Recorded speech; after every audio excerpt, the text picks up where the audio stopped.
It's a little dead meme. Fuck you, little bitch. You think you can fuck with me? What am I ring? Fuck you, little bitch. Hey, look, I'm hoping it's bread.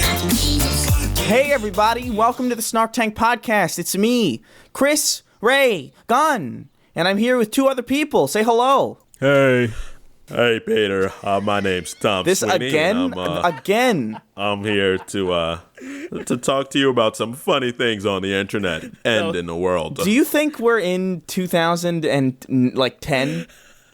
I'm trying, okay? I'm trying to stay happy, all right? Get out of here. Who else is here? It's me, Peter. Wait, that's not right. This is truly hell. That wasn't even close. That was a bad one. Sorry, forgive me. I don't fucking know how to do that guy's voice. Whatever. Well, this is the Snark Tank Podcast. We really don't know what the show is at this point. We're just making some little audios for you to keep you company during the end of the world. And let's just, as Phil DeFranco would say, let's just jump into it, huh?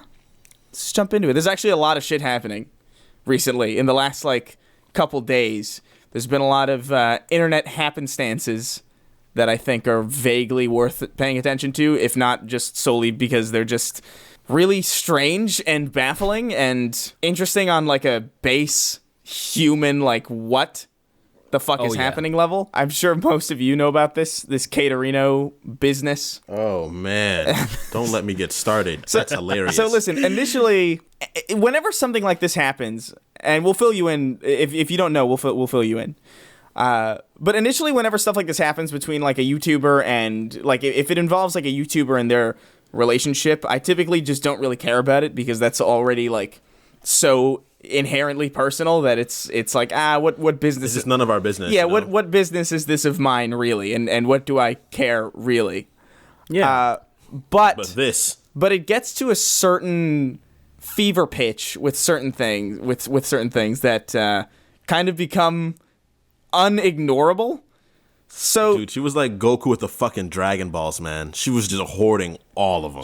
This is mad. What is it? 7 guys now or something? 7, I think yes. we're officially at 7 guys. I think That's hilarious. Yeah, I think that's official to me, right now. So, for those of you who don't know, Katerino is a Twitch streamer. Apparently, she streams on Twitch. I don't know what the hell she does. I did notice. I was doing some research into her, and she has this Pepe doll that she streams with, which reminds me a lot of Leon's Nigel. Monkey? Yeah, Little Nigel. and I'm wondering I'm wondering where this trend started because I have Paul, but I don't know where I got that from. I don't remember that. I don't remember what. It's always funny, honestly. Oh, John. Must have been John with Jacques.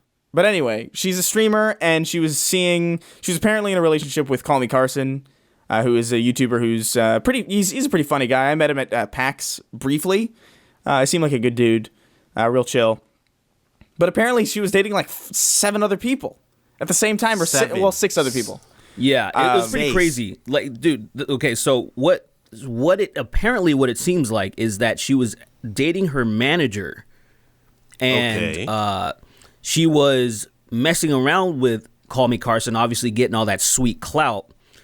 And then Carson's best friend, really good friend of his, Fitz, was fooling around with her too, and that's where everything broke out, and that's where it seemed kind of normal, right? Yeah, where it's just cheating, big fucking deal.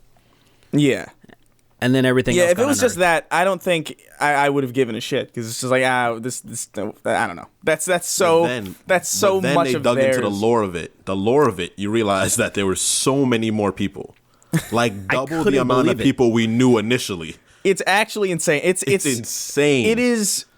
It has gotten to a point now where it's this is a story that I almost don't believe it. I actually almost don't believe it. I feel like this is just some shit people are making up, or it's just some shit he's putting out to get attention because I just don't know, a lot of people. I just don't know how you as an individual juggle that many people convincingly. You know what I mean? I can barely date my one girlfriend, period. I'm so clocked for time in general, and I don't really even do that much. Yeah. It does say a lot about her because in her response video, she made somewhat of an apology video. She did she did blame a little bit of what's going on with her on some mental health issues, and a lot of people didn't like that. However, for her to be, because it's just minimally 7. Because I even just saw a clip of a guy, another streamer, and keep in mind, all of these people are streamers. They're all on Twitch and YouTube. One person said, I know another story, but the guy, I asked him if I can tell it, and he said he'll think about it. So there is another story out there. So it's like, it's still piling up. It's not done yet. This isn't done, you know, and why it's not like fake, because there's all of this video footage. Like this dude that a bunch of people were like, this was like 7 or 9 months ago. That, at TwitchCon, yeah? Yeah, you saw that, right? And he's like, hey, can I invite my girlfriend over or whatever? Hey, Kate. And like everyone's like, who the fuck's that guy? Yeah, and it's just some random dude. It's impressive.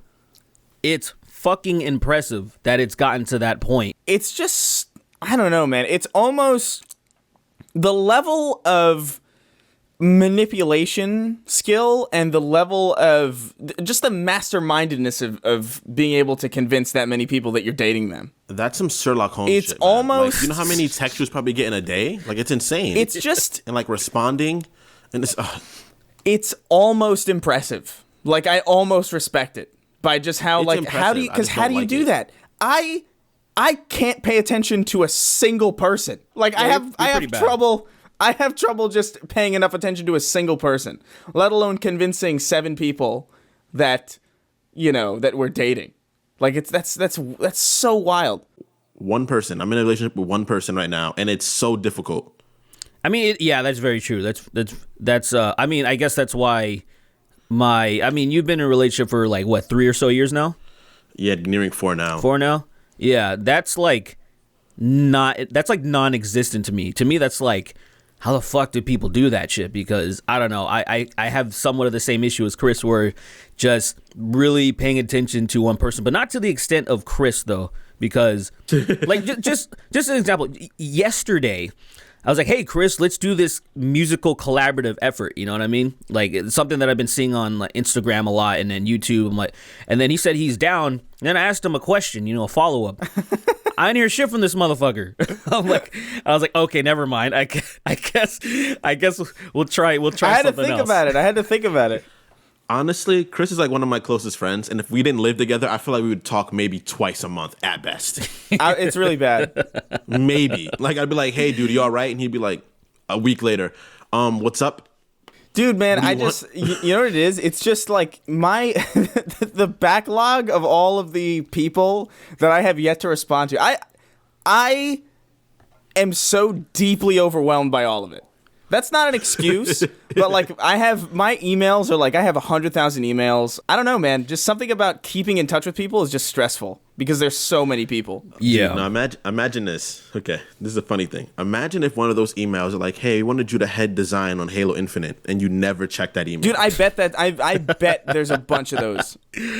What if there's an email from a girl that wanted to pay you $1,000 to blow you every day? What if you missed that? $1,000 a day? Yes. per minute. $1,000 a day. Yes. What if some rich broad loved you so much that she wanted to pay you to suck your dick every day? Every missed that email. every single day I get $1,000. Yes. Damn, that would be really that would suck. That would be really painful. That would be painful to know that I missed out on that opportunity. I'd be very mad at you. I'd be like, you're an idiot. Yeah, I You're don't so know. stupid. You're getting paid to get your dick sucked. Like, It is really bad. I'm really bad at keeping. that in sounds touch. like divinity. That sounds like being a god, pretty much. Literally is. There is no higher tier of just being a god. That's it right there. That's just the best a human can get. Yeah. Like, that's it. I have no good excuse. I'm just really bad at responding to people. Yeah, so you and look at, I imagine there's somewhat of a correlation. There's probably those guys that Katerino was going after. A lot of them probably have the same issue as well, and that's why they couldn't cross-reference or even find out that she's faithful or anything. They're probably talk every once in a while, but they still feel like there is something going on. Like one of the guys said they met up, I forgot what was the span of time, but they met up like 10 times, and he was probably thinking that he was probably pretty exclusive with her. And meanwhile, she's fucking marathoning all the dudes. And it's just Marathoning. Jesus Christ. dude, the memes are It is a real shit. Like It's a shame too because like Carson's a good dude by all my accounts. I've never seen way anything. too nice. It's ridiculous. Yeah, he's a super cool guy. I don't know him super well, but I know that he was like, hey, don't pile on Katerino. But I don't know him well enough to really take that advice. Right? Oh my god. So he apologized for himself. Like he's such a nice guy that he's like, I have flaws too. Guys, please leave them alone. You know, a lot of people could probably come after me for things that I've done. And it's like, bro, you got fucked over big time. There's no need for you to say anything like that. yeah, Honestly, 100% the victim. That exactly. It's kind of unheard of on the internet. That's why I guess it's so surprising. Yeah, everyone goes into defense instead of like just like, hey, you know what, it works. I get it. You know, he's repenting for some shit he didn't do. Yeah. He's been handling it. He's been handling it really well though. Like all the fucking his photoshops are great. Like one where he was like, I've learned that I can only trust myself, and it's him just shaking his own hand. Shaking his own hand. That's a good one. That's a really good one. I want to be his fucking friend now. Like the way that he's handled this, it's just mad fucking respect. It's maturity, man. Yeah. Hey, I'm also pretty sure that because of this situation, there's going to be, well, hopefully some good women reaching out to him, but there's probably also going to be a lot of other e-thoughts that are going to be like, oh, I can get this easy. Let me get that Carson clout, so. Yeah. Clout is a powerful thing, man. It is. Dude, I mean, when I first heard of it too, I was like, who the fuck is Fitz? I was like, Exactly. who is this? Who is this person? And I remembered like I had been sent like a U2s of him, like the company of U2s that makes all these like kind of like they're not Funko Pops, but they're kind of like collectible like vinyl figurines in this kind of the same vein. There's like there's some of JonTron, there's one of like Dolan Dark and Grande and a couple other people. I think Jax Films just got his. What's so that mutant's name? And they the mutant? Yeah, Ricky Berwick. Yeah, there we go. The mutant. Oh my god! Don't say that. Wait, Come on, man. wait. Does he have a U2s? He has one. Is it just a He bunch has of? one? Is it just a bunch of defective other ones? Oh my god! It's a bunch of miscreated other ones that made Ricky Berwick. That's so fucked. Our Stop Jax that. Films U2s melted in processing. I guess we have a Ricky Berwick. Oh my god! You guys gotta calm down, yo. Jesus shit, dude. So Hey, Ricky's my Come boy, on, man. Fuck look, it. listen. look. Okay, But Stop. No, but okay, yeah, we're just fucking around. But but yeah, no, fucking. They sent me one. They sent me two of Fitz early on. You have like, two Fits? Yeah, they were sending me some, and they were like, they sent me a Dolan Dark. They sent me a Grande. They sent me Leon Lushes. Oh yeah, that's right. And they sent me two Fitzes, and I'm like, who the fuck is this guy? Like, I just, I'm not even kidding. I didn't even know who this guy was, but I threw those in the garbage because I just didn't. I just didn't care. Like, and it's also just some dude with like his logo on his face. Like, it's not even really a person. Oh, those are those ones? Yeah. Oh, okay. I know what those are. I've seen those. Yeah, I took it out of the box just out of curiosity. I was like, what the fuck? What is this? Who is this? And I don't know. I just thought that was fucking mildly amusing. How come you don't have one of Ouch. those things, man? I haven't done anything noteworthy in years. All of them are like You should have one, Chris. YouTubers and shit. I mean, why not just make You gotta sell your soul, Chris. You gotta join the hype train. That's okay. I don't Make a need TikTok. I don't need people making plastic figures of me and then putting them in a cum jar and then fucking going busting all on 'em. Yeah, I don't. Well, Bussin'. yeah. That's what don't need- I would love Justin Wang to have one because that's exactly what would happen. Oh yeah, The for sure. worst Oh my shit would God, happen to Wayne. his fucking. He attracts the most creepy people ever, bro. He just dwells in the darkest side of YouTube. Like, honestly, No, I don't think he's that bad. I mean, I don't think he. I love him, dude. But yes, his shit is like, whoa. I wouldn't say he definitely- attracts the denizens of the internet or anything. The denizens. his videos really speak to a certain type of people. Definitely. The like you said, the denizens of Reddit and everything. Like I love his videos, and it's just the type of stuff that I see people replying to his tweets and whatnot. They're very interesting people. They kind of remind me of I really like following Too Mad's content because he's Too Mad. Do you know that he's just he's legitimately the craziest dude I've ever fucking seen, and I think it's real. Like, I don't think he's trolling. And do you know what that is, Sweeney? Not at all. He's this black dude that you've probably seen this meme where he's like, hey girl, like I'm about to go to bed, you know, good night, I'll see you tomorrow. Then he like falls. It's like he's shirtless and he's pretending to be all suave. You never seen that before? No, I have not seen it actually. Damn, that was like a really viral thing. Did you see that he was trolling all of those Zoom classes and dressing up like an African dude? You see that? Dude, it's the funniest shit. Like after we're done, you need to go watch that. Him trolling the Zoom classes. It's so funny. That guy's hilarious. I'm sure people listening know who he is because he's pretty out there now. Oh, I do know who he is. Yo, that guy's rotten. That guy is nuts. That guy is fucking nutty, bro. Totally. If I call you crazy, you're fucked, bro. You're definitely wonky. On the topic of YouTube drama, there is also a recent, really recent thing. Katerino's been going on for at least a week or two, I think, at this point. Yeah. But the most recent thing, I don't know if you heard about all this. Derrick. Is all this H3 stuff, I guess, with some ordinary gamers. Or yeah. Mutahar. I actually just made. Okay, so I was finally gonna make another. I have a solo podcast, kind of like a Bill Burr type of thing, and I just shot it last night, and as I was finishing it up, I was like, all right, I saw that there was that drama going on, so I talked about it. I want to talk about it because it was really interesting to me.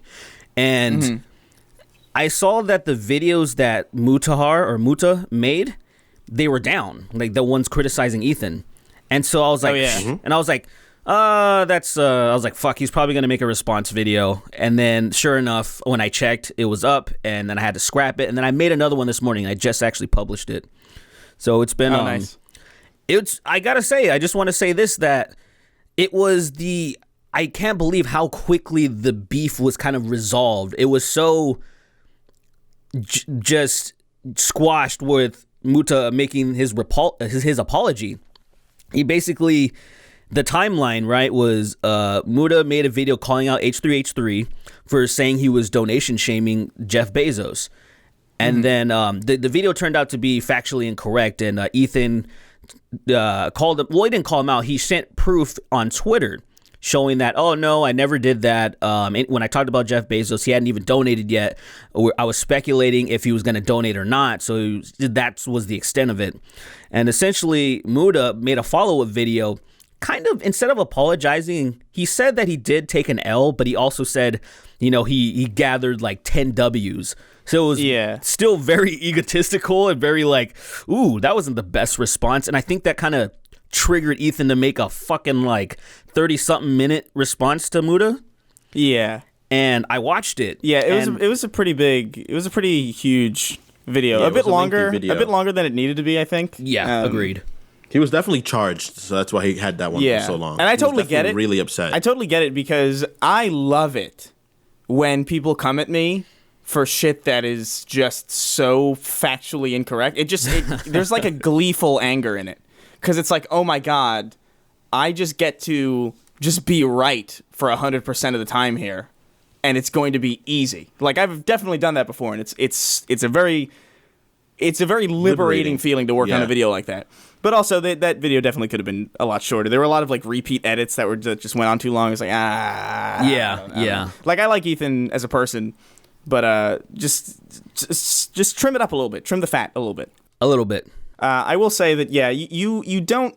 It's not really an ideal line of attack to go after somebody who you perceive to be egotistical and then go about it in probably the most egotistical way I've ever seen anybody go about criticizing someone else.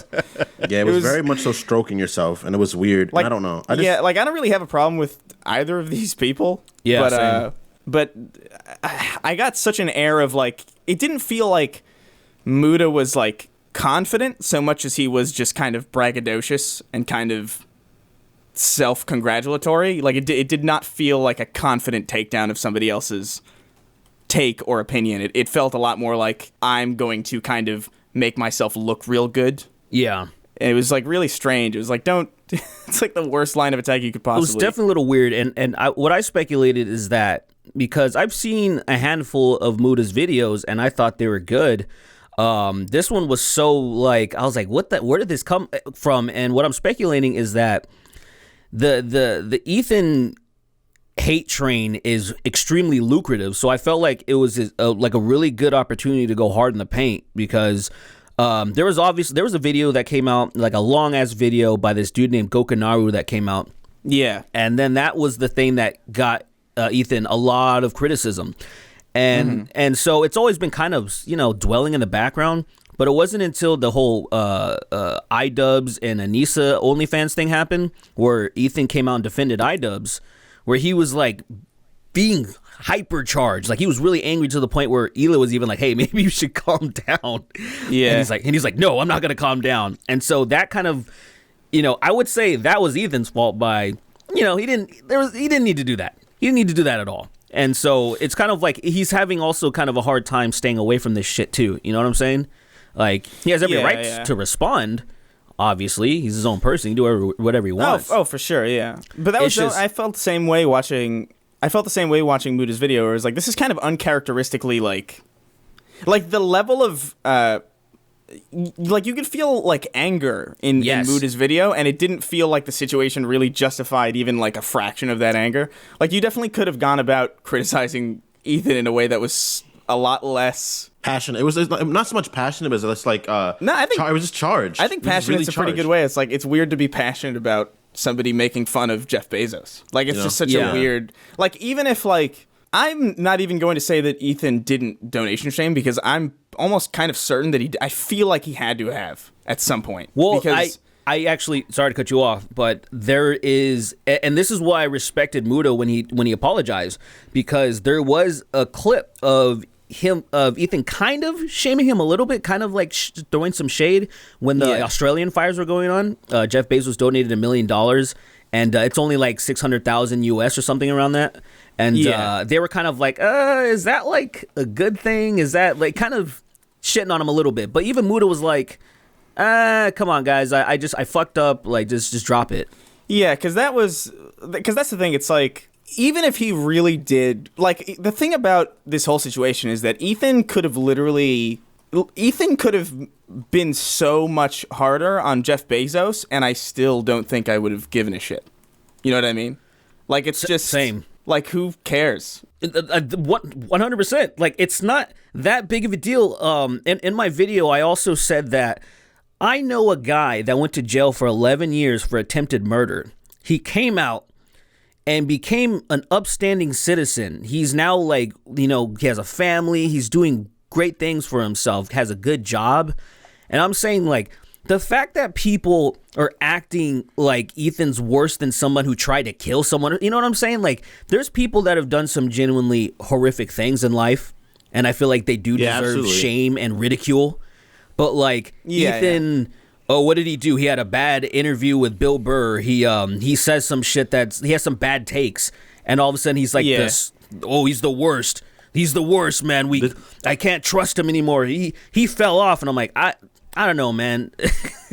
Okay. This is where I come from. This is from me, someone that's not really involved. Like, I'm involved, but I'm not really involved in the whole like online thing. People care too much about everybody else's business. It's just a real toxic level of like people wanting to be involved and having so much to say about other people's lives or statements. And it's just like, you guys gotta like really just take a step back and just do your own thing. It's madness to me. Like, I've never looked at a video online when someone's put and really gave a fuck about it. I heard it and I was like, oh, I disagree with that, or I agree with that, but I've never really cared. It's always been really strange to me. There needs to be, the way I always went about criticizing anything for like a pretty long time was just, if I care enough about this to respond, I need to make sure that I also don't care enough about it to be truly furious. Sure. You know what I mean? Like, there needs to be like, I kind of care about this and I'll make a video about it and I'll kind of have fun with it.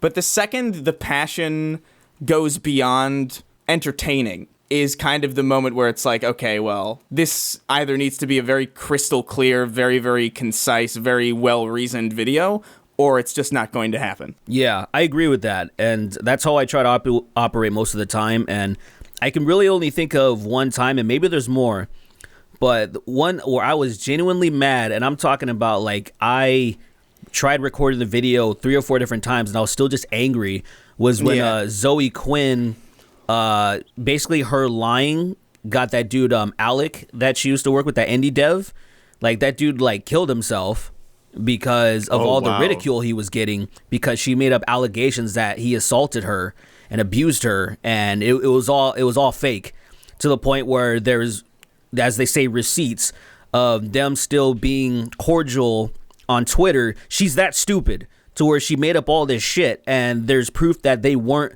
they didn't have any bad blood or anything at the time she was claiming all this shit happened. His name was Alec Holoka. It was hard to say his last name, but he was somewhat of a prominent indie dev, and he basically had mental health issues, and because of her shit, he killed himself. And she just went dark on Twitter for a little while, but then came back as if nothing happened. She got a job with Marvel. Everything's fine. And I was genuinely pissed off that this girl is still around doing some horrific shit, probably trying to get some clout, whatever the case is. And then I was just so mad. Like, to me, I feel like that's genuinely warranted to be like say the way that Muta came off. I would totally understand if he came off in that way, because someone fucking died. You know, like, Ethan talked a little. I agree with you on that. Yeah, Ethan talked a little bit of shit about Jeff Bezos. Oh fuck, man, fuck me. Yeah. It's Jeff Bezos, like, oh my god, like he's clearly done a lot. Like, it's Bezos, bro. Like, be real, he's done a bunch of fuck shit. Like, someone talking shit about Jeff Bezos isn't the worst thing to do. I mean, people, you know how many people work for him, how much they get paid? Like, that's where you could have went. Like, that's a valid thing to make fun of Jeff Bezos. But I think that, like, Muta just was genuinely too involved in that whole thing. Like, it felt too self-serious, I think. Yeah, like, I don't feel like Ethan's a bad guy at all. Like, I don't think he's a bad dude. And I don't think Muta's even a bad guy. But I think the amount of intensity that was involved in both of those statements was a little much, you know? Yeah. So if someone talks shit about me on the internet, I don't give a fuck. I'll just make fun of them. And I'll be like, hey, you're stupid. You look dumb. I'll say something horrible to them, and then that's it. That's the best way. If you can operate that way, that's fantastic. And I tell people that I try to give them advice, because they say, how do you deal with like criticism or people talking shit? And I told them that for most people, and even I had a conversation with Jordan Peterson, and I told him that nothing bothers me, nothing really. And he kind of called me out, and he was like, I don't think that's true. And then we kind of came to the realization, or at least I did, that there's an initial sting that annoys me. Like, when I see somebody saying some shit, I'm like, what the fuck? And then I maybe have like a minute or, you know, however long it takes just to think about it. And it usually comes to the conclusion that, you know, if someone's really trying to hurt you, there's usually something going on in their life that's kind of bringing them to that point. And I don't think they genuinely believe that shit. I think they're just kind of in like a dark space. And because usually people that are really, let's say people that are enjoying life typically, they're not doing shit like that. They're not talking shit to people and like, oh, you fucking piece of shit, I hope you die or whatever. They're usually just kind of chilling and minding their own business. And so I try to think of that. Or I'm like, yeah, I think that's also fair. I have been mad exactly once when I was making a video, and it's on the Snark channel, actually. It's on like, it's really old. It was like a response to one of Kat Black's live streams back when Lacey and I first started dating, and everybody was like flipping out about it. She streamed like 7 hours or like something, or 7 hours, I think, multiple times, like an insane amount of just about me and us, and about like why this was like a bad thing and that people should mobilize to break us up. It was some fucking crazy shit. And I was just like, why do you care, dude? It's the strangest shit. And I think it's called Blocked. I can't care, man. It's like I just don't give a fuck. I think that's kind of dangerous, but still, like, I just don't care. Like, it just bothers me when people just like get that involved with like shit that's not. People get involved in me all they want. They can ask all these questions. They can say all this shit. And if it's anything that's not true, I'll just dispute it, and I'll be able to dispute that. But if it's anything that's like if it oversteps a boundary, I just don't care. It's like, hey, man, you do whatever you want, as long as you're not literally bringing harm to my life. Dude, there was a time. This is real, dude. In one of those live streams where she was like, I couldn't believe this when I heard it, because it's just the most baffling, and it's aged brilliantly now. What? Where like she was like, really, you're dating Chris Reagan? I would have been happier if you were dating Sarga. Oh I was shit! like, it's Sargon what joined UKIP or something. Like the aging of that statement was wild, and I was so like I just could not. I don't know. It was just insane. Like that was the angriest I've ever been on camera for sure. I'm sorry. How in that line of thinking would dating Sargon be better? What? Because I was too right wing.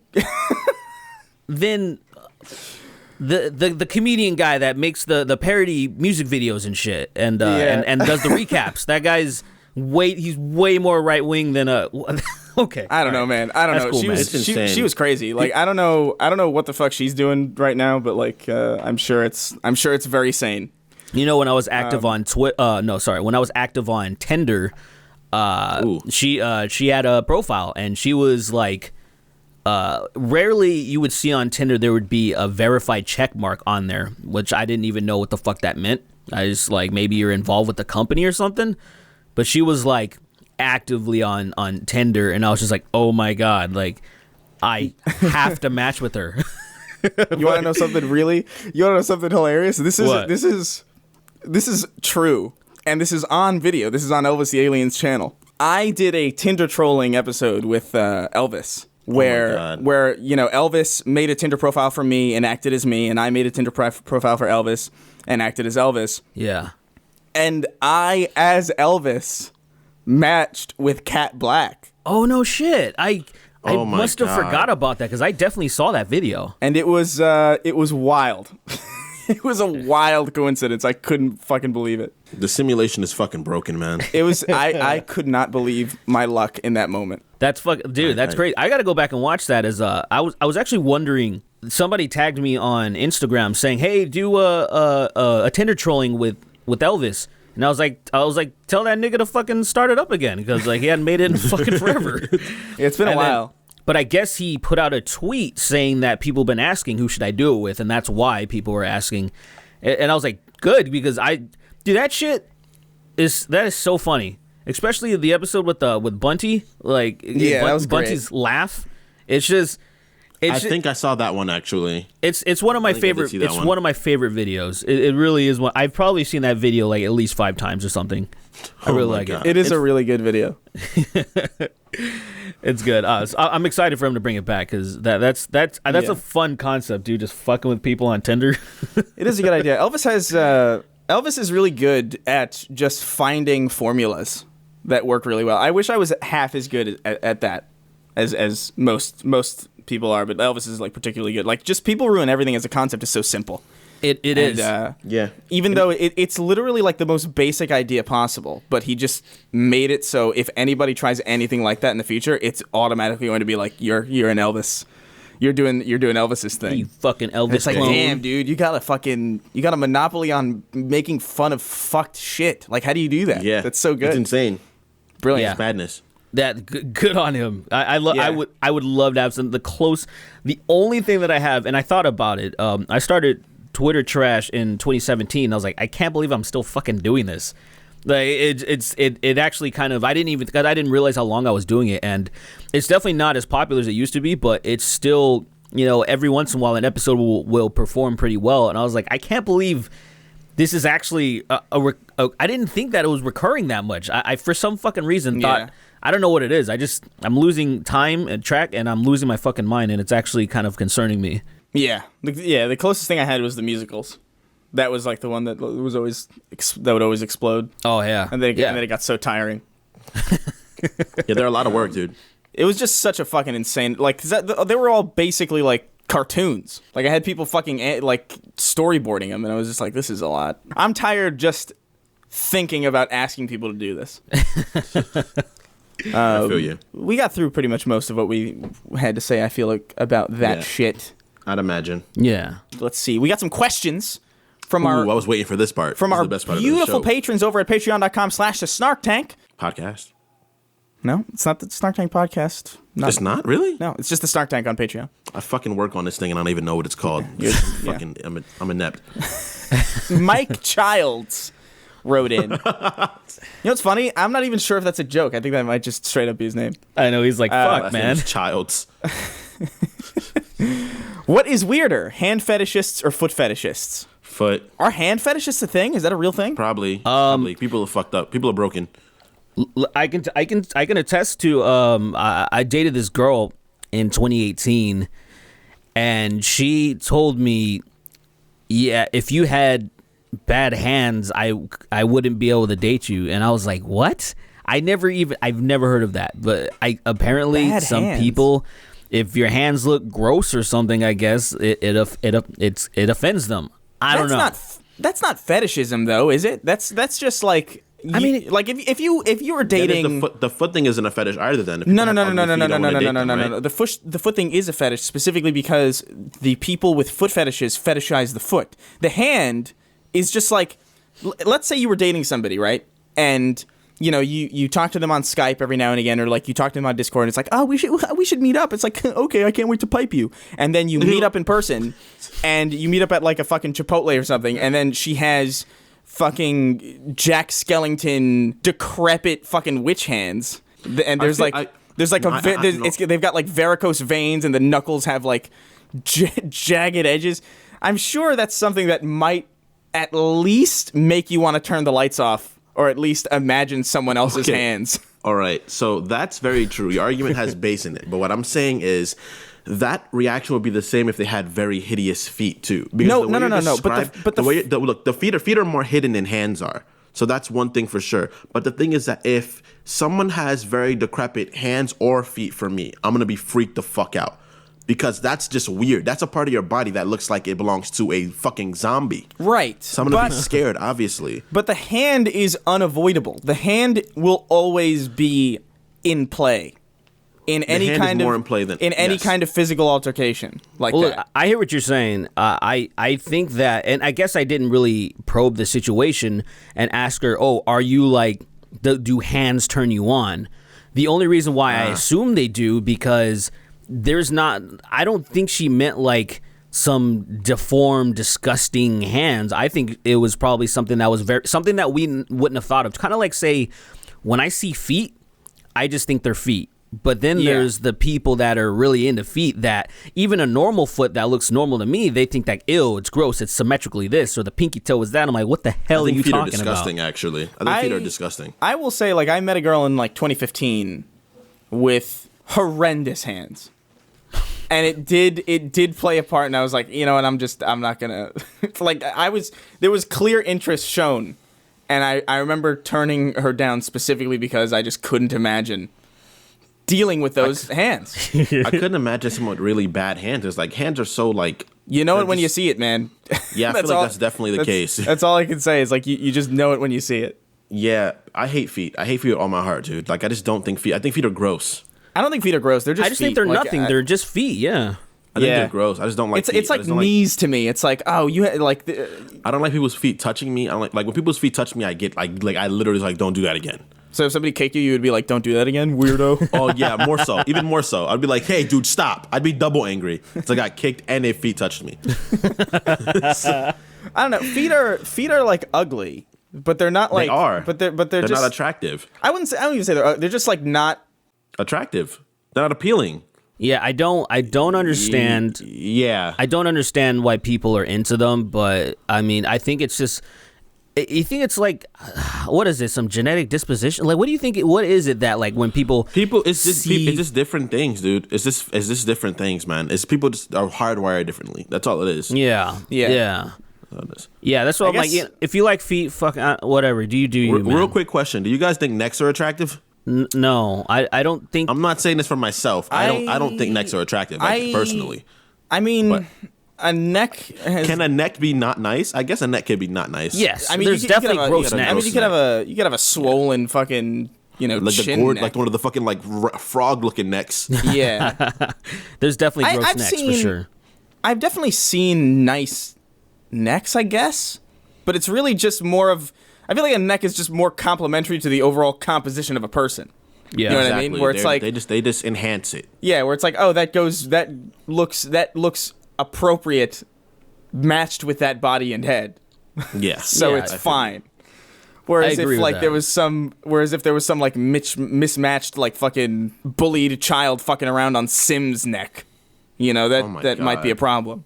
But yeah, I don't know. We're I would say fucking our I own would still say foot fetishists are weird because I at least understand from a what's in play perspective, like why hands would be something of a factor. I think that I would agree that foot fetishes are more weird, but foot fetishes are more common than hand fetishes. Yeah. I guess. Yeah, That's that's why true. I assume. That's why I assume the other is weirder because of the fact that at least I've heard of foot fetishes. I don't really hear about hand fetishes too Well, often. I mean, think about this is getting pretty deep here, but like I would imagine that we've all been with people who have sucked our fingers or something. what? Yeah.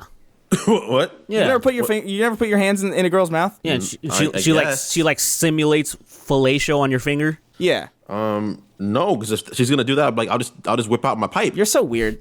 I would say that's probably It's if pretty I fucking saw that. common, I imagine. Yeah, it's happened. It's pretty Okay. common, but like if I saw that in like a movie or something, I'd be like, oh, that makes sense. But if I saw someone sucking on a foot, I'd be like, yo, what the fuck? Get out of here. Go This away. is weird. This Fall- is weird, dude. Fall down a flight of stairs and never return. Fall away. That's Fall very away that's- from me. That's very true. I mean, I still don't see because I've never had like a girl that's like I want to suck on your fingers all the time or anything like that. So No, that's weird. So it's like I still don't, like I said, how uncommon it must. I'm actually curious about this now. I want to find people who have hand fetishes. I want to see what the fuck that shit's all about. You know, I'm gonna do a Twitter poll right now. Do you, Oh my god. I like I'm it. so God. curious. I am too because I've never heard of it until this person asked that question. I'm like, that's actually kind of an interesting question. What's weirder?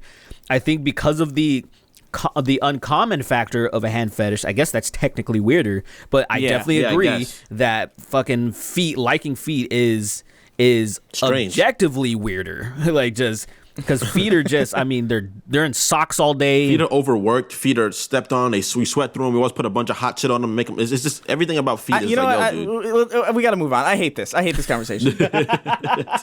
It's just the worst. The fact that we've talked so extensively about this infuriates me to no end. Secondhand. We're just people trying to learn. We're trying to uncover knowledge. Listen to me. You must stop. Ladies, DM Second- Chris your toes. Oh my God! Don't say that. Don't. Hey. do Yo, not do that. say that. You better not cut this out either, bitch. Yeah, don't cut it out. Oh my God. DM Fine. them some I'm probably gonna toes. cut it out. DM Chris all the toe pictures, all of them. The gonna more make- gruesome, the better. I'm looking for jagged fucking claws. I'm looking for like fucking talons. Guys, and let shit, me bro. move on. Let me move on. Velociraptor. You're I want the making it- fucking you're upper making it- curled toe. You are making it so hard to edit this out. Let me just fucking I want bear claw toes, baby. secondhand. Yeah, boy. Secondhand, brand new. Asked, out of the three of you, who is the better cook? What's the best or most impressive thing you know how to make? I can't really cook that well. I can cook pretty well. Yeah. Yeah, I can cook pretty well. You've had my cooking a bunch of times. Yeah, but it's always the same thing. I can cook pretty well. Fucking rice. That's my best dish. The chicken. My curry chicken's my best dish. Yeah, Curry chicken. But I can bake chicken. I'm really good at cooking chicken. Yeah. I can cook chicken really well. I'm really good at cooking macaroni and cheese. Like fantastic at it. How hard is that though? Mac and cheese. It just takes a ton of fucking time. Yeah, it is kind of tedious. It takes hours, dude. A Like, good if I'm mac cooking- and cheese is pretty Yeah, like tedious. real 'cause mac I and don't- cheese, not that Because fucking I crap bake bullshit. I bake mac and cheese. I don't like make it on stovetop and shit. So whenever Oh, I yeah. bake it, it takes hours. Yeah. To make. Like every Thanksgiving, we all cook and everybody in the house cooks. So we throw together food, and it takes me like 2 hours to make the macaroni and cheese. I used to make pretty good baked ziti, but it's been a long time since I've even Ziti? tried. I gotta start making pasta again. I can cook fairly well, but I don't cook many dishes though. This is Yeah, true. I can cook a handful of things really well. I make really good wings. I can make really good pancakes, like really shockingly good. But that's like the two main like I got you. Like that's gonna breakfast be I can make. I can make breakfast all fucking day. That's just easy to me. Yeah. I make good French toast. Hell That's yeah. one of my things. Yeah, that's pretty good. My French toasts are probably the best in the world. I'm confident in that. I put some shit in there. But I can that'll cook make you other stuff. I fucking haven't come, dude. ventured out in a long time now. You know what I just realized? What? What's up? If this thing if this whole like fucking quarantine shit continues, like Thanksgiving is gonna suck. There's gonna be no Thanksgiving. There's probably not gonna be anyone this year. Actually, Yeah, that sucks. really I unfortunate. can't even make good food because probably all of it's gonna be gone. I don't think the shit's gonna continue that long. I really don't think so. The only thing I am worried about is people being too dumb too quickly and there is a resurgence of the virus. That's Because- definitely the most likely thing. Yeah, that That's definitely probably gonna happen. happened with Honestly, the I have no fucking- faith in people. Yeah, that happened with the Spanish flu, so I'm just like, I don't know. But we'll see, man. I really, I think, because you already seen some of the crazies out there in Texas. You Dude, see they're Alex protesting. Jones and people And are, here, dude, even in LA, Yo, man. dude, yeah. listen, there are people protesting. And like, look, I get it. This is rough, right? For a lot of people, they're not working. This is it's totally fucked. I get it. I understand the frustration because I would be frustrated too.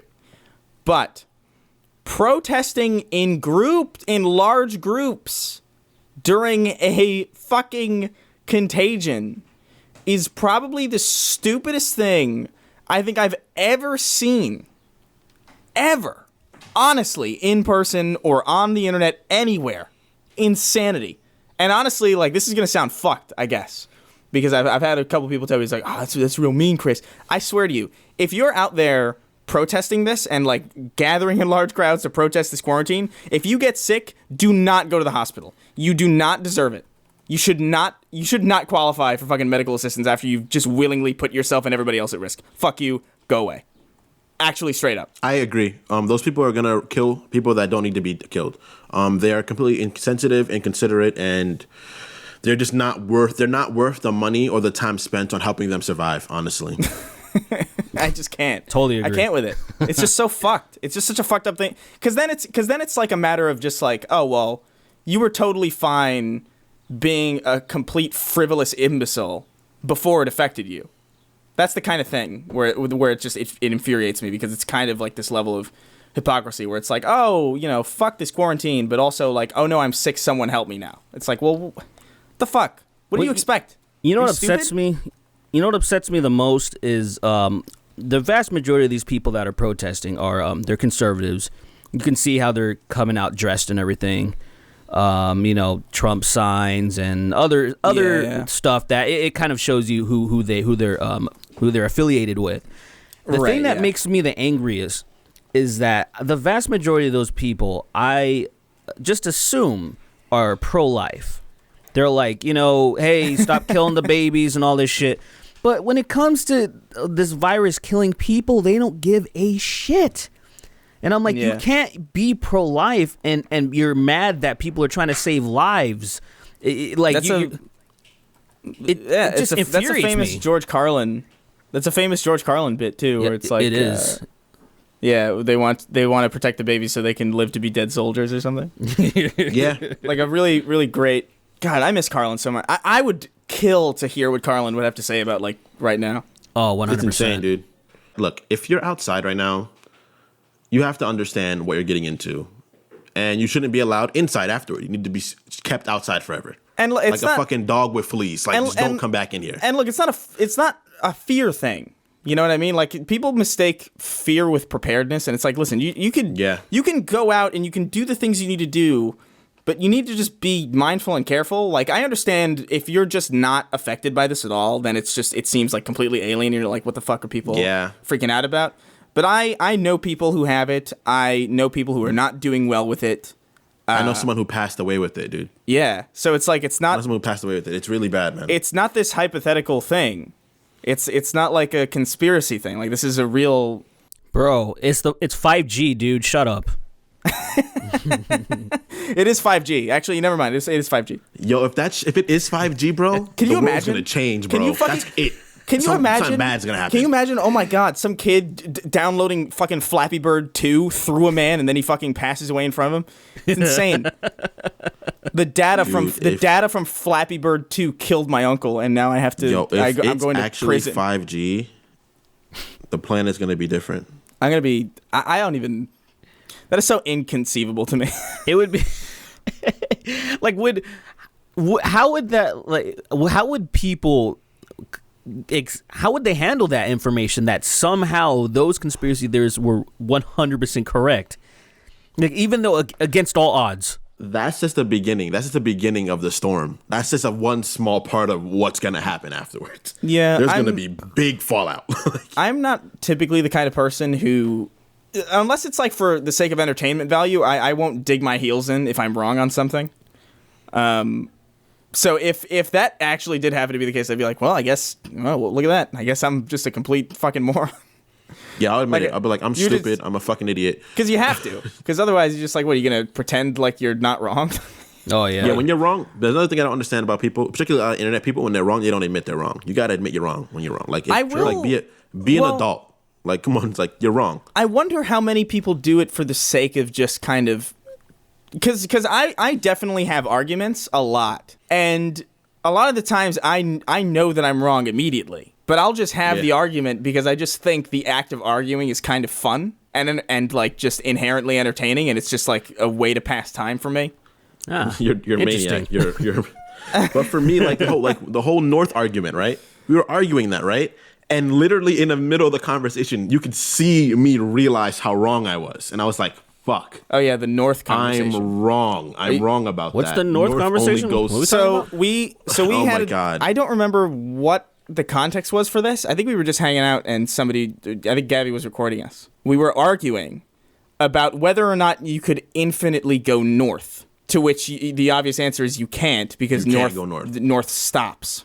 What was it like? If you go north forever, you'll eventually be going south. Was the argument? And it's just like Yeah. that's not true, because you can't go more north than north. Well, there you can is only go north to a certain point. there's a difference. So it's because there's magnetic north and then there's true north.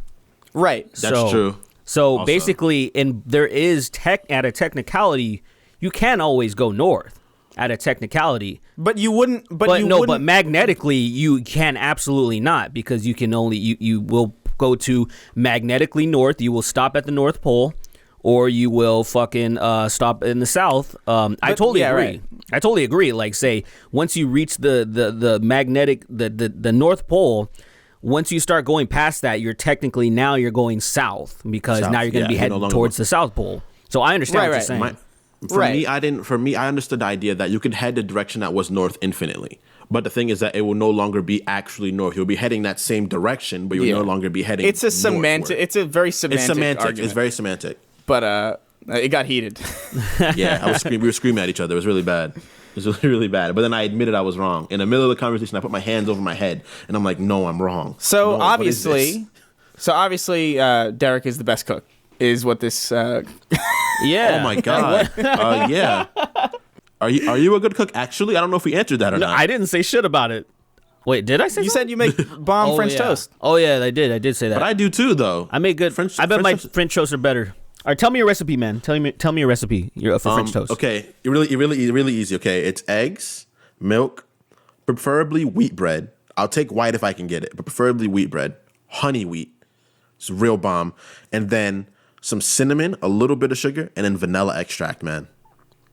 Vanilla extract closes it out, man. Trust me, it does something different to it.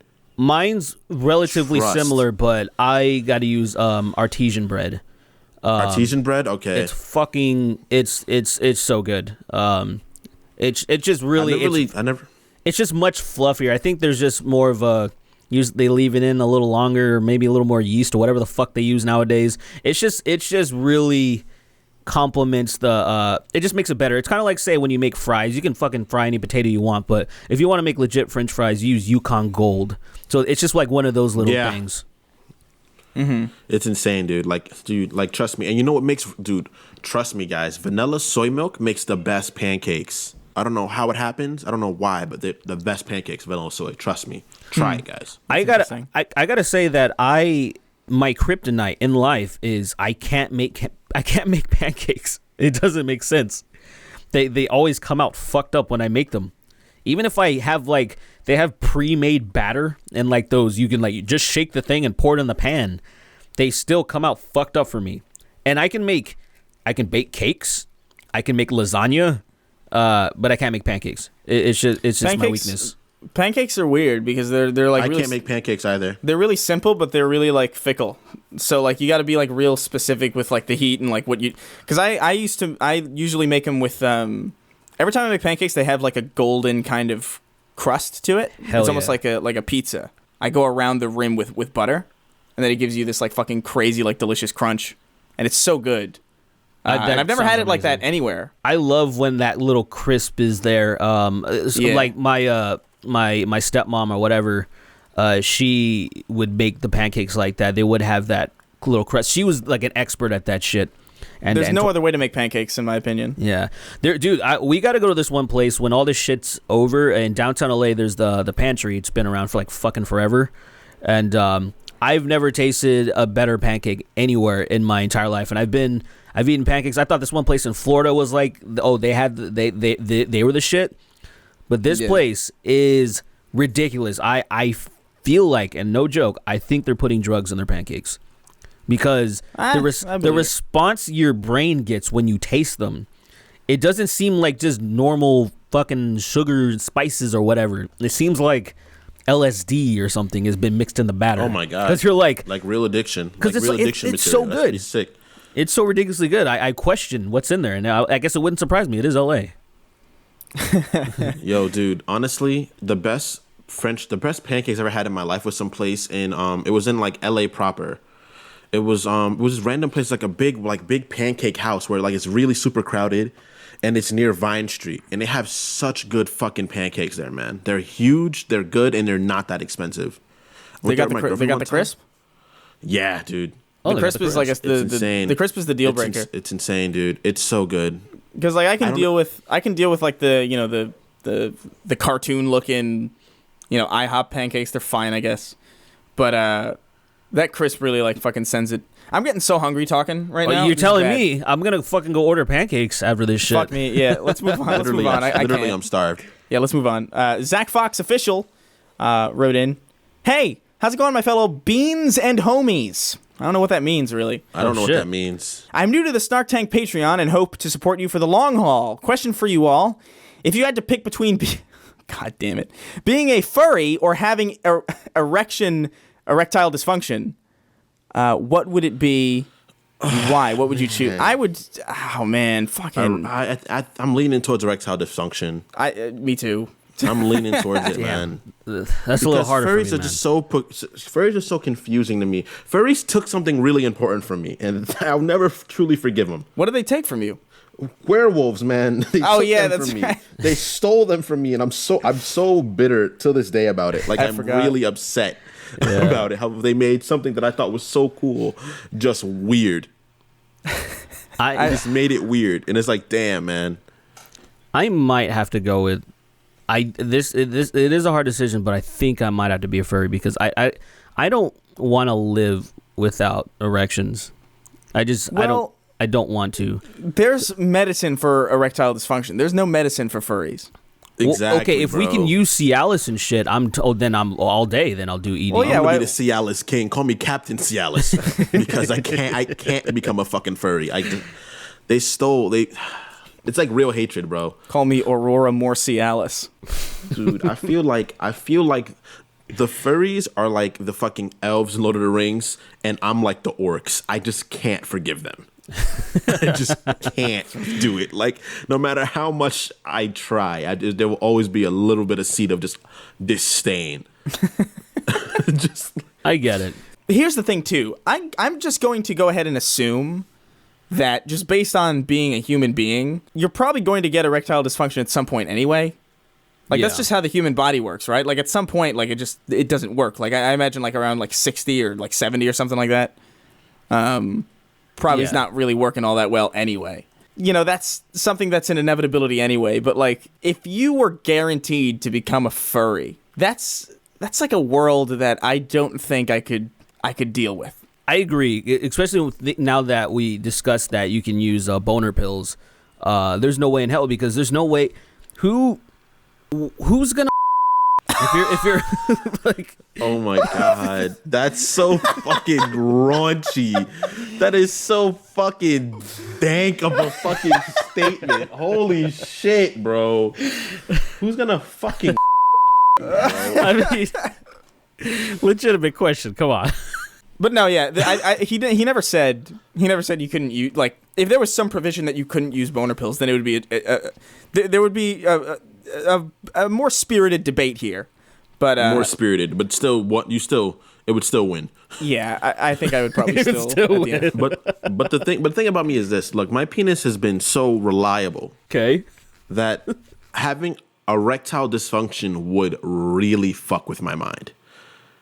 Right. Because I feel like I would feel like, oh, but I'm sorry, I'm just not feeling too good right now. Then I'd leave and I'd sit down in my bathroom and I'd be like, what's happening? And my life would start falling apart. Yeah. Because I'd be like, my penis has always been the first to the party, the last one to leave. and now he's just chilling out, fucking retirement. Like that can't happen. That can't work. I feel you. I would get a bionic penis, actually. I mean, I almost think it's like kind of like, you know what, you've done your job, you've paid your dues, you know, take a rest. You've earned your pension. Nah, dude. I need to stay poking, dude. Like I want to be like. Would you still have the sex drive though? Is that how that works? Like, yeah. You probably know how probably that just shit works. can't get it up. Like you probably want to, but you can't. Oh, that sucks. He doesn't wake up, you know? He doesn't perk himself up anymore.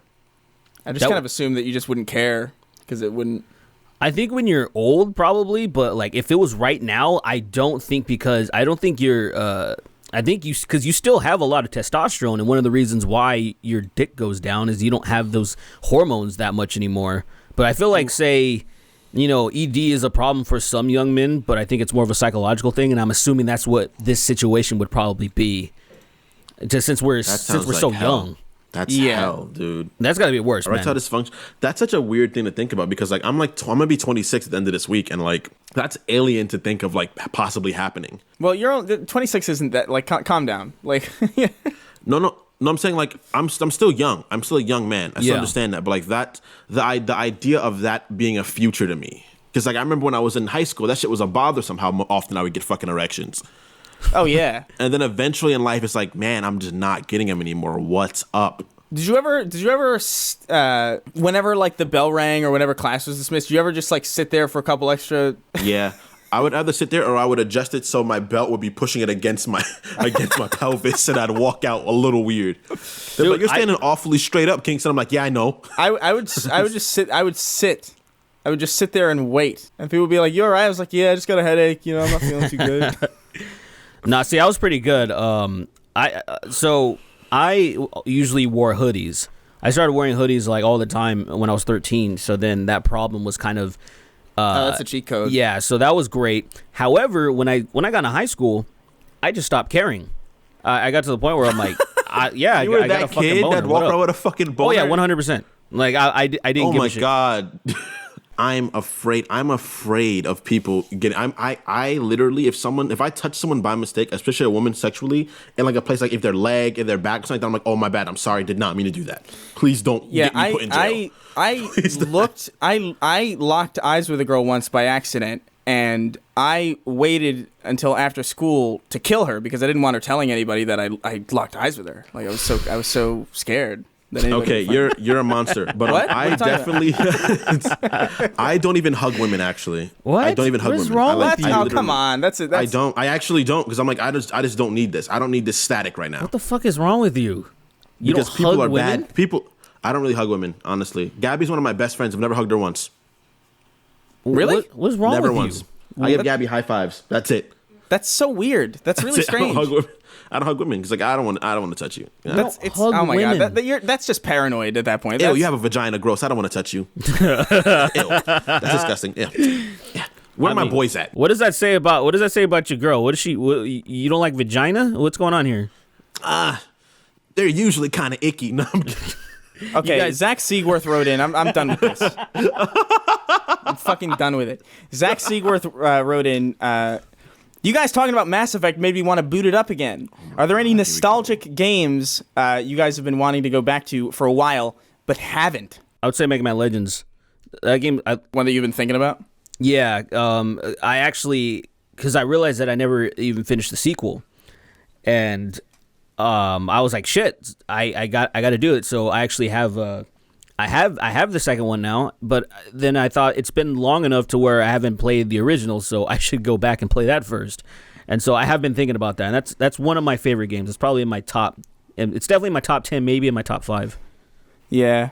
I've been I think between Final Fantasy VII coming out recently and being really good, and just Doom in general kind of like making me think about early 2000s, late 90s. I've been thinking a lot about going back to Oddworld, like for years already. But like now I'm like really like, oh man, I should probably like go back, because I used to love those games. Those games were so weird and dark. They freaked me the fuck out when I was a kid, because there was this one. I remember this one, like, you know how the PS1 cutscenes were, how they were just like really fucking janky and fucked. Yeah. Oh yeah. Absolutely. Oddworld had like some of the best ones I'd ever seen. Like they still look good today. Like, you know, aside from the fact that the resolution is low, like the model work and like the animation is all like really solid.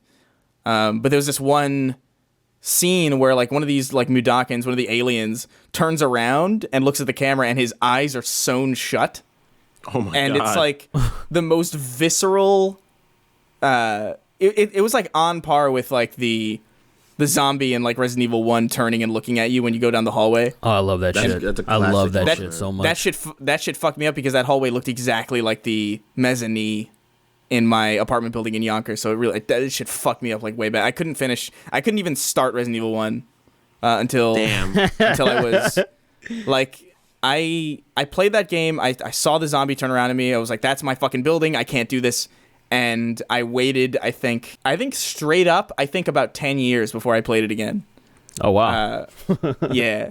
Not necessarily because I was like thinking about it for 10 years, but just like it came back up 10 years later, and I was like, oh, you know, I remember being too scared to play this. But I miss a lot of those older PS1 games. PS1 is just such a treasure trove of like fucking fantastic IP. Legacy of Kain was so good, and it's just not really a thing anymore, which is a real shame. Yeah, definitely. I think for me, it would have to be Mario 64. I want to play that game again, but I want to play it like up-res. Like I want to play like a modern iteration of that game, because I feel like it's still like nostalgically I love it, but like I want it to look better, you know? If that makes any sense. I almost like the way it looks. Like I like the charm of the like I feel like a lot of the PS1 in general and like the N64 had a lot of charm in the way that in just polygon shit. Yeah, just how angular everything was. Like as much as I like the new Crash games, I think Crash Team Racing is actually fantastic, but like when the Crash remakes came out, I remember feeling like something was kind of lost, because a lot of the characters were a lot rounder in like the remake, because you just have far more polygons to work with. You can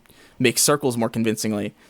But Crash always stood out as like really edgy in like the 90s. Like he had like this really like sarcastic design about him. But like in the new ones, he's kind of like, he's more like a plush almost. I never considered that, but you probably just ruined it for me. I don't think it's bad or anything. It still looks like the Crash remakes, the Insane trilogy is still good.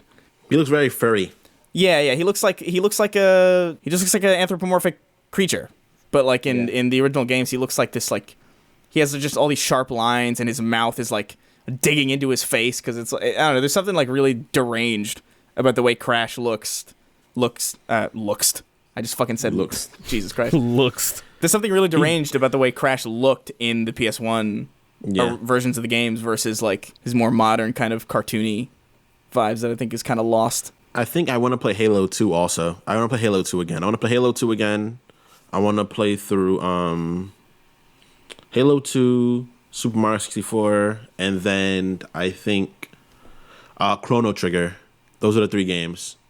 I never played Chrono Trigger. Chrono Trigger is one of the best JRPGs ever, man. That's like, Toriyama, actually. Right? The Toriyama style one? Yeah. Funny thing is, I played Chrono Cross before Trigger. What the fuck, bro? Yeah.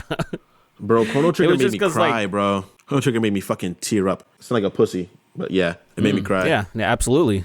Ouch.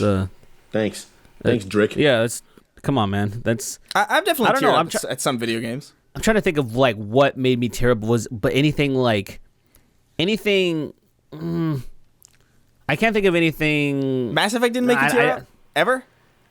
I wouldn't know what I was trying to say is not like any modern stuff. Absolutely, I'm trying to think of like something back in the day like that. I was trying to think of like, did something really touch me in that way? The thing is that games used to make me tear up because when I was younger, I wasn't a fucking maniac and I didn't fucking shell my feelings off so much. Yeah. So like, when I would let myself feel like Final Fantasy Crisis Core, when Zack dies, if spoiler alert, I guess I don't really care, but when Zack dies in Crisis Core, I literally was so sad because he literally was just like the good kid that did nothing wrong, and he just tried to help everybody out because he's like, we're not monsters, we're just people. And he gets killed by the army that he protected for so long. And it's like, wow, that really fucking sucks. I think. And then, in general, like when I was a kid, video games didn't make me cry. I don't even think really movies made me cry when I was a kid. I think when I was a kid, I was just like, I was very, very aware that everything that I was watching was fake. Like I never had like this weird kind of. I know kids a lot of the time are really convinced that like what they're seeing is like kind of like. I just kind of was always aware. So like I never really got that invested as a kid because I was just too preoccupied with that knowledge. But when I was older, for sure, like I think BioShock Infinite had like one moment that made me tear up, which I was like really shocked at because I was like, what the fuck? It was like Was the end of the game? Not even the end of the game. It wasn't even at the end of the game. It wasn't anything that was like really. It was a completely missable, like optional moment where like there's this bar in like one of the versions of Columbia that you go through. I think it's the one where like the rebellion is in charge or something, and you go into this basement of this bar after you fight everybody up top, and there's like a guitar and you can like play the guitar, and then like fucking Elizabeth like starts singing, and there's this kid who's like hiding and like the fuck. It was like a Pixar ass moment, and I was like, what the fuck is this doing as an optional sequence in a BioShock game? It's just fucking crazy. BioShock Infinite definitely had me confused and like heart heavy, but I didn't cry. I like that game a lot. I know people don't. It was really fun. I liked it a lot. I cried when Dom found his wife. Actually, when Dom found his wife, that That shit definitely was made me fucked tear up. up. I was like, "Fuck, dude, really?" Like it was like that was so depressing because he fought so hard, Yeah. and they did so much impossible bullshit, and then he found her like that, and I was like, "Man, that really, really sucks." Yeah. Dom finding his wife might be the first time that I recall feeling like genuine sadness. That was that's so definitely terrible. that was a big moment From for characters, anyway. Sure. Yeah, especially from like I said, Gears. Yeah. Yeah. One of the last games you'd expect. Dude, the one that got me for sure though, was the first Walking Dead, the Telltale one. Oh, yeah. Oh, when what's his name dies? At the end when What's his Clementine, name? dude, when Lee. Lee When, dies. it was me when Lee at the end and that was so heart wrenching. When Duck's dad died, Destroyed that was me. hilarious. Like when the Duck's dad tried to jump off the gate and then it fell down, he got impaled, and the zombies came and ate him. I laughed my ass off. But when Lee dies, that was really sad. Yeah, I don't think I ever had because Kenny, you can have him be in the second game. Yeah, And I Kenny definitely died kept for him me. alive. I love Kenny. I hated Duck. I kept him around. Oh, yeah, that's why Duck dies. Like, well, no. I had what's his name? What was the old guy's name? The old guy that owned the farm. Herschel? Herschel. Yeah, when Hershey's, I always make Hershey's son died because like Kenny becomes like one of your best friend. And can we? I'm so mad that you could not kill that old piece of shit that has like the heart attack. You remember that guy? Oh, yeah, I do remember it vaguely. That guy was the biggest ass. Like they wrote him so well that like I wanted to reach into the screen and kill him. That's when you know you like wrote a really like piece of shit, like a good character. That first Telltale game is really, really good, and It's fantastic. they never really surpassed it ever. Like it's kind They of didn't- yeah. it's kind of wild because they were floundering around for a long time. They had like Back to the Future. They didn't really have a real hit until that game, and then every game after it was judged by that standard, which sucks because that was a really good game, and it's probably a really hard one to follow. Yeah, it was for definitely sure. I've like tried some of their other stuff, and it was definitely definitely didn't like hit as lightning in a hard. bottle. Yeah, I've actually been sitting on their last season on the top Walking Dead. I haven't played it yet. Like I bought it. It was like $20 or whatever. And I just haven't because I was like, I'll get to it eventually. Dude, I remember when they came out with 400 Days. This is like immediately after the first season. It was supposed to bridge the first season to the second season. And I was like, I don't care. Like I already experienced this, and like I'm just done with these characters. Like I feel like I've gotten all I need from this world, especially back then when zombie games were just so fucking common. True. Or at least like starting to be, where it was just like, I don't need another fucking zombie thing. And like, what are you gonna do? You gonna make me cry again? Like I don't care. You made me right. You're mean, you asshole. Go away. Like we already saw like the beginning of The Last of Us is sad, but I didn't cry. Yeah, I You didn't know what cry. I mean? That's Like, definitely not. It wasn't. You didn't know the characters long enough to like really cry. Yeah. You know. That was super fucked up. It's definitely like I think the strongest part of like the beginning of The Last of Us is just that it's acted very well. Like it's performed very Yes. convincingly. Like the when Joel is like fucking crying, it's like it sounds like a real person. It hurts. It and hurts, but it doesn't make me cry. I'm like, Yeah, oh it's man, like this is empathetic. really unfortunate. It's like empathetic. You feel like, Imagine. I was just gonna say. Imagine that is the beginning of a sequel, because that would be you've heavily invested in these characters, and then something like that happens in the next sequel. I think that would really be heart wrenging. Oh, Like yeah. Joe gets his head blown off in the beginning of Last of Us 2. like blown to smither fucking reams. Like he gets Negan, like fucking Negan bats his fucking head to fucking juice, fucking gushers his fucking brain. I'm excited for The Last of Us 2. As much as I don't really care that much about The Last of Us as a game. Like I always felt like The Last of Us was pretty solid as a game, but like, Yeah. you know, it wasn't really like mind blowing. Like the story was really good and the characters were really cool. So I'm looking forward to that aspect at least. But man, it looks like it's never fucking coming out because this thing is delayed indefinitely. It's fucking wild. I can't remember the last time that happened to a game that was finished. Can't think of anything off the top of my head. I mean, obviously, like we're in very, very unique circumstances, but it's still kind of wild to see just like, yeah, the game's done, but it's not coming out. It's like, what? Feel bad for all the people that are like ultra hyped, you know, that were big fans of that shit, and they're like, you know, the Naughty Dog like heads that are like, fuck yeah, and now they're fucked for the time being. There are definitely games that I would say like had really profound moments of like emotion that weren't necessarily sadness. Like the ending of Halo Reach when you're fighting on that planet is like really fucking amazing. It's depressing as fuck. It's really sad. It's not gonna make you cry, but it's like it's almost like a different kind of depressing. It's bewildering. It's woeful, actually. You're just I can't do anything. I'm gonna die. Like when you take off your helmet and you're just still fighting. I love that fighting, and I'm just like, oh my god. That is such a fucking ballsy way to end a AAA first-person shooter, where you're just on your own in like a field and you're just doomed to lose. I fucking love that. It's so fucking just beautifully done. I've always wanted to like put an infinite health mod and see what happens. You could do that now. You would just keep fighting. Right? You would just keep fighting and fighting and just fighting. Keep going, and then the waves and then I guess you win. I want to play that cursed Halo mod so bad because it just looks just totally fucked. Like there's like warthogs with there's like limousine warthogs and like sniper rifles with flaccid barrels and yeah, I've seen it. I've seen that. And there's like a blunderbuss that like you reload exactly like a blunderbuss and it just like blows everything out. There's a rocket that shoots behind you. There's a pistol where the the barrel is pointed towards your own face. So if you shoot it, you kill yourself, and you pretty much just have to throw your pistol at people to kill them. And there are like D20 like Dungeons and Dragon dice that like have random chances to like spawn enemies or like get rid of all the gravity or like create a sun or like make all the enemies dance or like explode into confetti. Or it looks just like a fucking clusterfuck. I might stream that. It's like actually, Gary's mod Halo edition. That sounds awesome. It's a fucking disaster, and I love it. There's like the limousine warthog is like the best thing. That's just this long, fucking awkward looking piece of shit. That's bananas. Yeah, I love it. There's so many good video games. It's insane. Yeah, like I think about just. I mean, obviously there are times that like I remember being like 2007 is like one of those years that I really fucking adore because there's just so much shit happened that year, and that was like I think prime time for.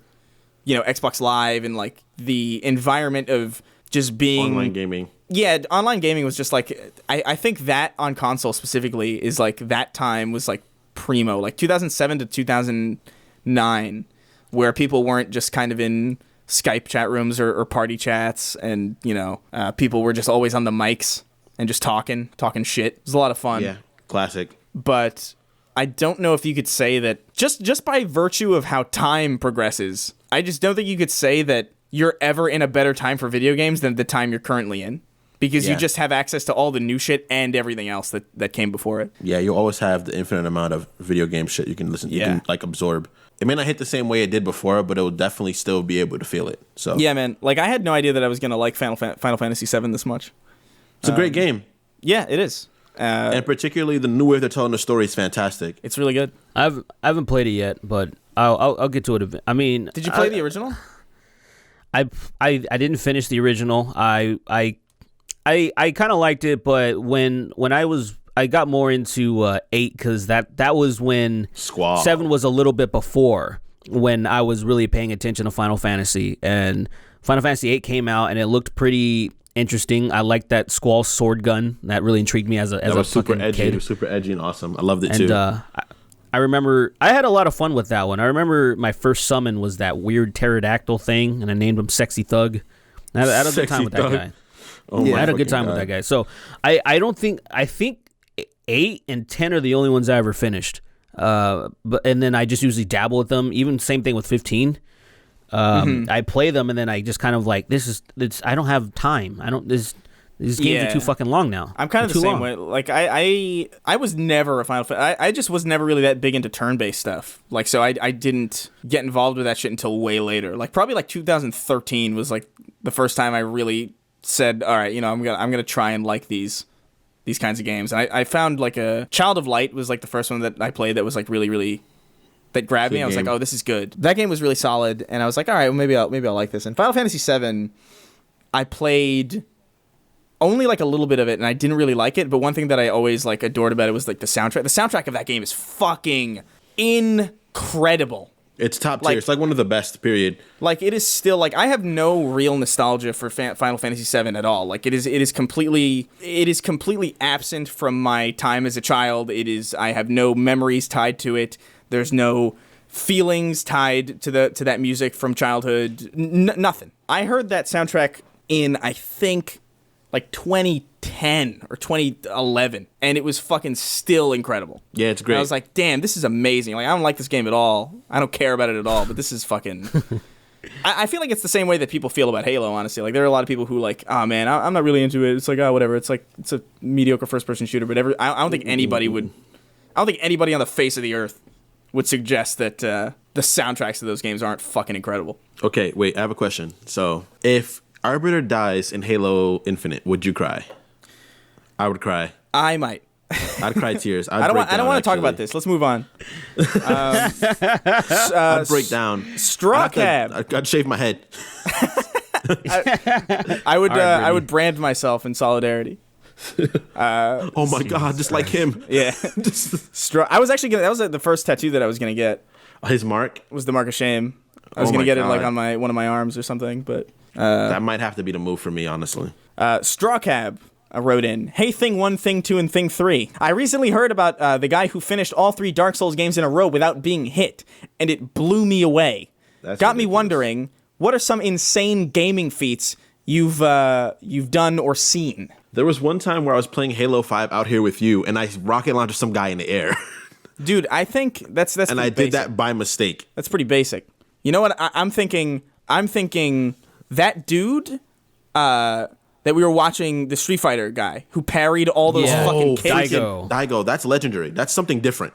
He's different from us. I don't play those games. I am not really good at Street Fighter. I played a little bit of Marvel vs. Capcom 2, a little bit of Tekken 2, some Smash Brothers, and that's like Bloody Roar 2. But that is my extensive fighting repertoire. Like, it's very low. It's not really the genre that I focus on. But I looked at that video without knowing any of the mechanics of that game, and even I was like, that is fucking insane. Yeah, he was a different breed. Absolutely. It's knowing that if he would have missed one of those parries, the chip damage would have killed him by blocking. So it's just like it's such a I don't think there'll ever be anything better than that. The thing about parries in Third Strike is that parries are you dashing at the hit. So what happens is he's pressing forward and dashing at every single hit. So if he would have fucked up one of those, he would have just died. That's it. Yeah. Which is fucking madness. And dude, I've never done anything like that. That's truly like too good. It's one of the most impressive things I've ever seen. I think it might be the most impressive thing I've ever seen, because nothing else is coming to mind at all. Like, I can think of things that I've done that are really cool for me. You know, like, oh man, that was cool. I can't believe I did. The fact that I would say I'm pretty proud of the fact that I was able to get the Crash Team Racing Platinum as quick as I could, because that was such a fucking exercise in monk level preparedness. Like, it was so hard and so painstaking. I destroyed one of my controllers. I kept it next to me in case I needed to destroy it some more, because it was just so much pain. But like, that's not anywhere near fucking this Daigo shit.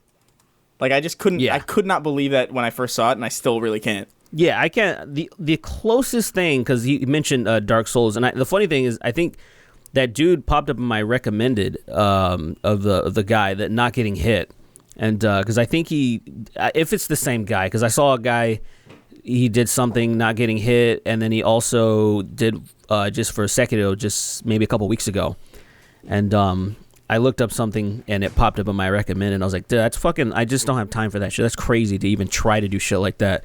But the closest thing I was happy about, I was streaming on Twitch, was I beat Ornstein and Smo, I think on my second or third try. I can't remember. Whatever it was, because everyone's like, dude, the hardest bosses, they're the hardest. Like, that shit will fuck you up in Dark Souls 1. I don't think they're the hardest. They're definitely hard, but they're not the hardest. Who's the hardest in Dark Souls 1, in your opinion? I don't know, man. I don't know. I think the last boss is harder than Arden and Smoke. You think they're the hardest? Fuck no. You can just parry the shit out of him. I mean, yes, but like... You have to figure that out first. You have to figure out how to beat Gwen first. You know, like, you're not going to understand that parrying's going to work. And then parrying's not the easiest. Arnstein and Smug is hard it's because, definitely like, not the easiest. There's two of them you're fighting, it's two so of that's them kind of fucking hard. You up. One guy's, like, fat and trying to smack you with a hammer, and that the Dragon leaping. Slayer's trying to stab you and shit, like, all crazy, like, all super far. Like, it's very hard, but then, you know, once you use the pillars to your advantage, you can kind of, like, you know, get things very true. sorted, but... Pretty much, people were telling me like that's the hardest boss, and I think people usually struggle with it. It's kind of okay. I was just playing Cuphead last night, and I think it was one of those situations where I was stuck on this carnival like roller coaster boss that's not that hard, but it took me an hour to beat. And then one of the harder bosses in the game, the dragon that everybody bitches about, I whooped his ass fairly quick. So I think it was just one of those situations that I sometimes struggle with things that are perceived to be easier, but like a lot of people say, he's the worst, or Ornstein and Smo are the worst, and I fucking whooped them so quickly, and I was like, maybe I just got lucky. But that was like something that I was actually proud of. I was like, oh, that's fucking cool. Yeah, pretty dope. I can't beat any boss in Dark Souls on the first try. I just fucking can't, because the first try I'm just trying to figure out how to do it, even if I've done it already. The only other thing that I can think of that comes close to that is that one Street Fighter match again, where there were like two people fighting and they did the exact same moves every single time. That was ridiculous. It's like watching. It's almost like somebody edited the video and like did like a horizontal mirror edit, because like they were just doing the exact same movements at the exact same times, the exact same hits. That's probably like the craziest thing, but that's not really a feat so much as like a crazy thing that happened. Yeah. Because they're not like trying to do that, you know? No, there's like, this is the best outcome, and they're both just doing it the exact same time, and it's insane. But like the Daigo thing is like, he was absolutely trying to parry all those things, and he did it, and it's fucking crazy. Yeah, Daigo's legendary. That's like the most famous Evo moment. Evo moment 37, if I'm not mistaken. Yeah, I think after I found out about that, I watched a documentary on the dude. He's also a really dope dude, and he's just like genuinely a robot though. What do you mean? Like he knows, like it's like frame data down to the point he knows shit. Like it's terrifying how much he knows about that game. From like just every frame, like you have to know everything. Like the thing is that ultimate that he blocked wasn't just like an on the ground ultimate. He had to jump and then parry it still. That's hard. That's insane, actually. It's pretty fucking it's pretty crazy. And when I was really young, I was annoyed that, like, say if you go to a practice room, that all of this data and this hitbox data was there. I'm like, what the fuck is this shit? I was just trying to practice the moves so I can just get them down. It wasn't until I got a little bit older, I'm like, I understand this. There is so much attention to detail, like all these little things. People have taken all this shit into account, and they know how far you need to be, how fast this thing is in these frames. And I was like, this is fucking crazy. It's insane, dude. It's insane. Fighting gamers they're a real different breed. You guys are real. Keep it up. Man, I have a micro dick and one ball wrote in. Oh, we were talking about this before. Like, do you think how would you feel if you had like a micro dick but a macro ball? What do you mean? like a fucking, what did you say, like a Dragon Ball? Yeah, like like a one ball, but it's the size of like Gohan's Dragon Ball hat, like the Dragon Ball on. Oh my god, fucking little Gohan's hat. Yeah. I don't know. Really stupid, by the way, that they put a fucking Dragon Ball on a hat, but like whatever. Because it belonged to Grandpa Gohan. You don't even know the lore. It belongs to Grandpa Gohan, and no one's looking for it. No. I understand. I understand. Plus, they live in the middle of bumfuck nowhere. Goku and Chi-Chi. Sure, yeah. He wrote in, you become God for 45 seconds with no ability to extend that time. What do you do? I would appear as large as possible so everyone on Earth can see me simultaneously. I guess I would have to glow too because it would be the dark side of the Earth. And then I would jerk off. I would just hopefully I can finish in 45 seconds. I think that would be well worth it. I would kill all deep sea life. Like everything in the deep dark parts of the ocean, I would kill except for whales. I'd eradicate them. Them. You would essentially be doing like the Halo ring thing, where you would just be destroying everything that the whale eats, and starving it to death. No, whales don't eat things in the deepest parts of the ocean. Are you just the deepest? Like when it's dark down there, when you can't. No, actually, no, I'm not gonna do that. I would just refreeze some of the polar ice caps or some shit like that. Like I would do something to help the planet. Because I'm like, oh man, I want to have kids one day. Maybe I should help the rest of the world out. What is your brain? So you go from possibly irreparably damaging the fabric of the planet. To also like, oh, I want to help the planet. Maybe I'll freeze some polar ice caps. Like, I don't know. Like, Yeah, it's either extreme good or extreme bad for me, man. Like, it's never in between. Like, I don't want to do mass shit because, like, fuck that. Mass shit's not really going to matter. I would imbue an object with all of my godlike powers. Oh my God. And then wait for the 45 seconds to be up. So I would just be a normal person, and I would then control that imbued object. What you just want to have dominion over the world. You are the embodiment of the European mindset of the 1400s. Why would I give up the power if it's there? Why you're gonna turn down godlike power forever? Like, yes, the down. fuck I would, because I'm a man. No, you're a god. No, I've absorbed way too much media to understand that absolute power is not good for a human mind. I don't want it because I know that eventually I'll start saying, oh, but I'm a god. I can do shit like this. And I'd start hurting people. I would be a good god. You wouldn't be a good god. I'd be a good god. No, you wouldn't. Absolutely No, you wouldn't. not. You're What are you fucking. talking about? The fact that you're saying that is hilarious and retarded. What do you mean? Like, what's so wrong with like? I would be a good god. I would be very, very Chris, nice. I don't know a person that would be a good god. My grandmother is the best person I've ever met in my life. She's actually a good human being genuinely, and she wouldn't be a good god because you know why? Humans have biases, and that is dangerous with godly power. I don't have biases. You're stupid. You're stupid. You're dumb. You're stupid. And you should fall asleep forever. I have not a single bias in my. You're dumb. You're dumb. You just said people that are standing outside during the freaking coronavirus fucking like gatherings should just die. You would probably eradicate them. No. I would definitely section them off so they couldn't infect anybody else. You are definitely not worthy of being a god. I don't know anyone who is. I think you would be shocked at how good I would be. I would be shocked if you got that power because I'd kill myself. Because I would be looking at like the god leaderboards and being like, okay, The god leader. Chris, you're my friend, and I still wouldn't want to be alive in a world where you are a god. No, but listen to me. I want you to understand what I'm saying. You would probably make my life pretty great, but I still wouldn't want to be alive in that world. Like, you would still make me have a good life, and I'd be like, I can't be a part of this. That's a major assumption on your part. I would definitely not do that. Okay, you see? You see exactly that. Exactly. You're a fucking maniac, dude.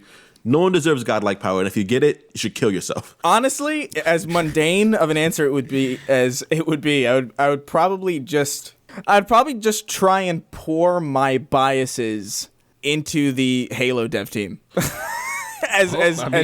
Because I can't think of anything else that I would do. Because I think you're right. Ultimately, like I wouldn't want to do anything like crazy because then like I wouldn't trust my own judgment in doing crazy shit like that, like changing like any like if I went back in time and like made it so Hitler was never born or something, you know what I mean? Yeah, like you would probably really fuck up the world. I don't know what that would do or like how that would. There's too many unanswered fucking questions about doing anything major like that. So I'd probably just be kind of selfish in a way that isn't super harmful. It's just like you know what? Let me just.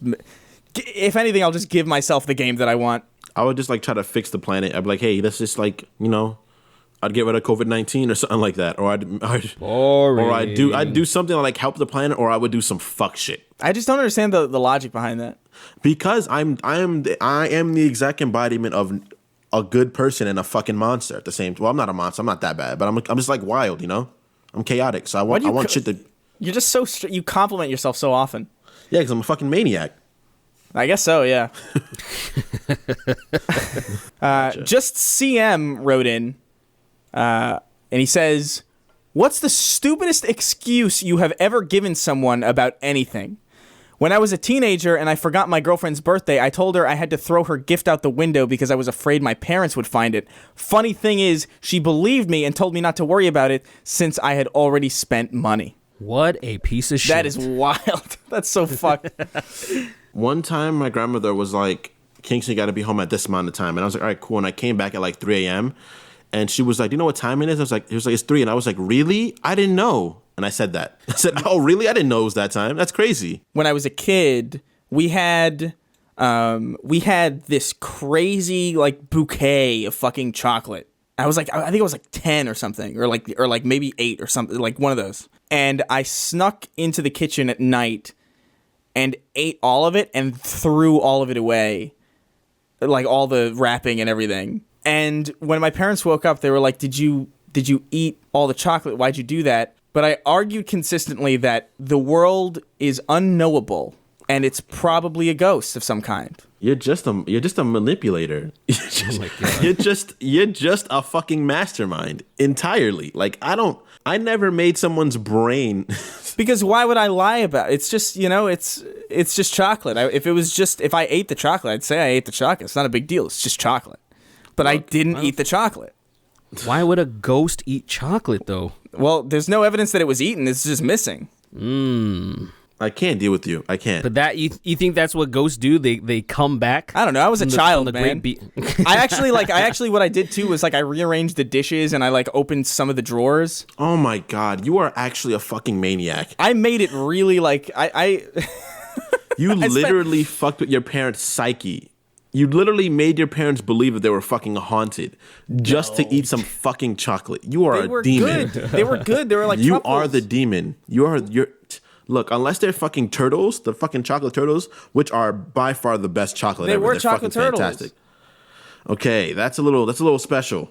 So special, but still, I wouldn't break my family's fucking mental state thinking we're haunted.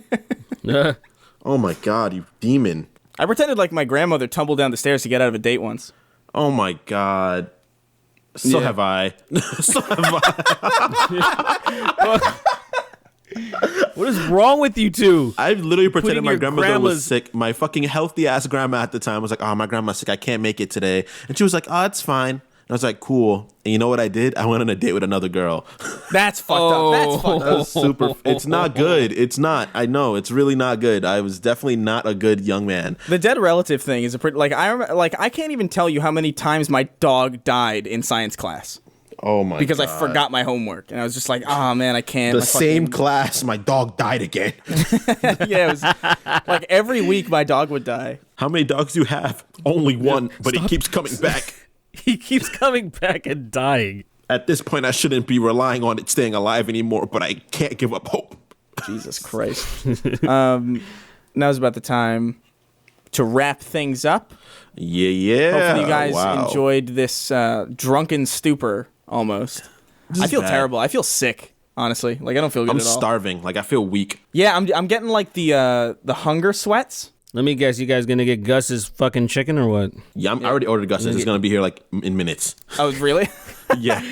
In the middle of the fucking thing, I was ordered chicken. I was like, I gotta eat. I'm fucking losing it. Just some housekeeping before we go. There is currently a thread up on the Patreon exclusive for patrons. This is every tier, by the way, with some high resolution PNGs of some of the merch designs. Yep. The way we figure this would work is, if you donate to us, that's enough to warrant you having at least like the files in case you like want to print your shirt yourself. As long as you're not selling them, it's not really that big of a deal. So they're up there for you at any patron tier. The merch will go through soon. I just received some test prints. It's looking pretty good, so that'll be out pretty shortly. If you like what you heard today, consider supporting us over at patreon.com/thesnarktank. At $1 a month gets you early access to every episode. $5 gets you a question read on the show. There will be a change in the next few weeks to the tier system. $10 will be a Discord invite, as well as all previous rewards, and then $15 will be the tier that will get your name read at the end of the show just to help smooth things out. It'll be a couple more weeks just because we want to get the Discord set up in the right way.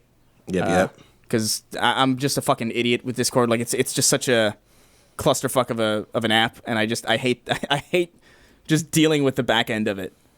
Yeah. So it'll take a little bit of time, but that's kind of in the cards. I know some people are asking about like whether the video podcast will happen. Because of all this shit, I don't think it will. We could do webcam, but that's just a whole nother layer of editing that I just don't feel like. Honestly, I just don't feel like dealing with. Yeah, I feel you. Yeah, I hear you. I don't know what you're hearing in the. I don't know what you're hearing in the news or something like that. But what do you think? Do you think there's? I actually haven't really been listening, but do you think there's like a trajectory or whatever when a lot of this quarantine shit's going to be lifted? Have you heard anything about that? They're saying people are saying fall and December. That's like early fall, early winter. No. But that's like worse. That's like the worst case scenario. Case. Like I think a lot of projections are like around like September or around like August is like when things will start calming down. I don't know if I really agree with that. I think it's more likely it's not safe. Yeah. I think it's more likely that people are just gonna we're gonna have to wait for a vaccine to happen. Really, that's the only time that it's really going to be comfortable to go out and do shit again. Because even if the government, if Donald Trump came on TV right now and said, "Hey, it's fine, everybody can go out now. We've got this all under control," I wouldn't go out. You know what I mean? Like it'd be a while before I felt really confident about the fact that the person to my left isn't gonna fucking usurp my being and put me underground by sheer accident. It's really terrifying. So I don't know when that's gonna happen. We have no clue when the world's gonna be back to normal. It's all riding on the vaccine. Like the vaccine is the most important thing. The second the vaccine is in existence and readily available, then the world will get back to where it was. Then things will start to be getting better, I would assume. But any time before that is just sort of wishful thinking. You hope. There's always a chance that we could just be like, hey, just let everybody out anyway. The fucking flu kills more people, whatever. Blah, blah, blah. That's possible. I'm probably still going to stay inside, though, if that happens. Yeah, I've recently changed my occupation, so I'm definitely going to be staying inside. Yeah. When school starts again and when I can go to school in person, I'll start going back out again. But that's not going to happen until at least definitely nursing school is not going to do that until we're definitely positive that we're not going to die from doing it. So I really don't have to worry about that too much. That sucks. The second you get into the workforce, you're going to have to deal with all these people. Hey, man, if I can help, I can help. No, yeah, okay. The person who wants to fucking kill all sea life. Thanks. Not sea life, deep sea life. Oh, sure. Right. Like squids and shit. And the fucking fish with the see-through foreheads. So like the introspective sea life. Yeah. Yeah, I fucking say it. Fuck them. That's going to be it for us. We'll see you guys next time. Christ almighty. Stay safe, everyone. Have a good one. Since this is the last week for $10 patrons to get their names right at the end of the show, I'll do this with nothing but glee in my voice. So let's go ahead. Double O Dolphin, two-toned, T-posing toddlers, tongue-punching Sweeney's filthy fart box, a level 1 cleric, Aaron Alvarez, Achman, Acid Bath, Adrian Royal, Ario, Aetherian, Afterlife, Jeffrey Epstein, Alex Jones, Alex Morrison, All Hands on Dick, Aloof, The Chromosomally Endowed Ransom, Angel, Arsenic and Gleeful, Aurora Unit 117, Aughts King, Badly Brave, Baron Von Thundercock, Negromancer of Hammerfell, Baskart, Beelzebub the Gimp, Ben Douglas, BK Dino, Black Nipple Gang, BLT, Inflicted with Frenzy Virus 19, Brandon Peavy, Bud Dwyer gave it his best shot, Cakes and Foxy PH, Carson Jones, Cataclysmic Cunt, Catnips, Chad, Chief Cruin, Chris, please eat, we're all worried. Chris Stevenson, Christopher Middling, Colonel Colin, the colon collapsing Kingpin, Cooper Lorraine, Crescent Slice, Cyborg, Damian Watson, Daniel Ortiz, Dankhouse, David Connolly, David Delaney, I think I know that guy, Delcan, Decado, Derpfest, Dodadod. Oh my god, there's 4 fucking pages of this. Thank you guys, but also fuck. Donald Trump, the world-renowned Negro hunter. Doug Dimmadome, owner of the Dimsdale Dimmadome. Dragazorith, otherwise known as Cunt. Drew Hogg, Dylan Broadbent, Edward Thibodeau, Elazar Nunez, Eric Pfeiffer, Fake Flynn, Fat Houdini, FDR's Wheelchair, Felix Anderson, Female Sonic Admirer. God, I can't believe I still can't pronounce this. Fjalar Tandri Guttormson, Fuhey, Fuck You Stevie Wonder, We All Know Your Eyes Work, Gassy Ghastly, God Went AFK, got a train run on me, so I named my son Thomas. Oh my God. Gucci Juice 100% Gooch. Guillermo Ojeda Jr. Heartless Wretch. He Larvey Bosworld. Home. Just straight up home. Hugger Derrick, Ian Cell. If Smaug was black, he'd be Tom Sweeney. God damn it. Intoxicated, Jabobo, Jacob Arnston, Jake Parsons, Jefferson Steelflex, Jeremiah D. McRoberts. By the way, Jeremiah D. McRoberts wrote a kick-ass fantasy book, and you should check that out if you can. Jose Horich, Josh Kirby, Joshua Millard, Karsten Roth, King of Haphazard, King of Salt, Leon and Susan 5 Ever, Levante Pustai, Lewis Williamson, Limp Bizkit thinks they're black, but they're just gay, Luca Bella, Luke Jerkovic, Matt Fitzsimmons, Melphis 1, the meandering maestro of melodic masturbation. That's a good one. It's a good alliteration there.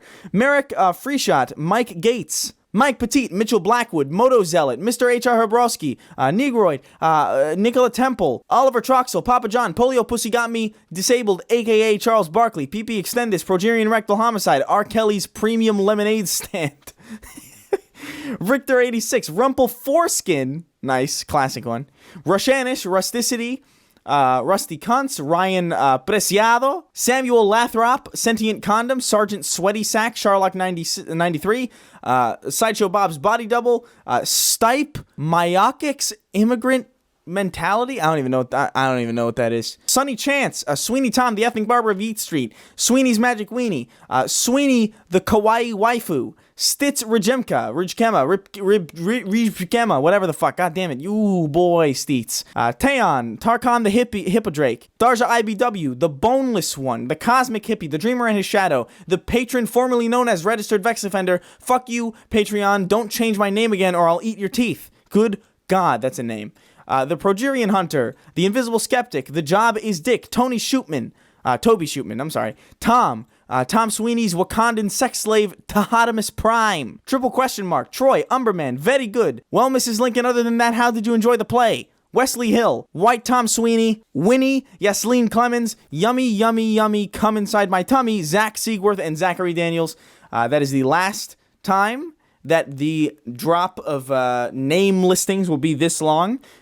So we thank everybody who has supported up to this long, but we also hope that you understand that we don't want a sizable portion of this show to just be reading names of our supporters, because at the end of the day, you guys are paying for podcast content, not to have a podcast of just your names read out loud, because that would be silly. So I hope you guys understand the reason why we're making this change, and I hope you understand it's not a greedy decision. We still appreciate every single donation and every single donator and every single patron that we got, and we just appreciate you. So we'll see you guys next week for another episode of this frantic garbage. Bye-bye.